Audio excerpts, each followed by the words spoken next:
Волшебный месяц перемен для львов.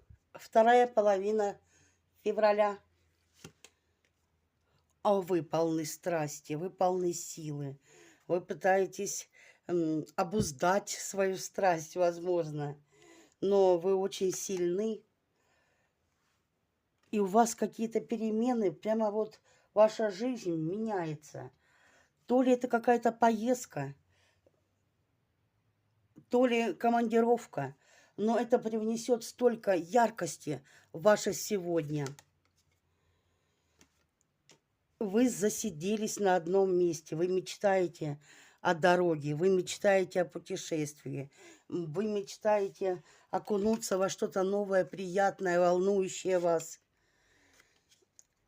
Вы действительно устали от будней, от повседневности, и вам нужна дорога.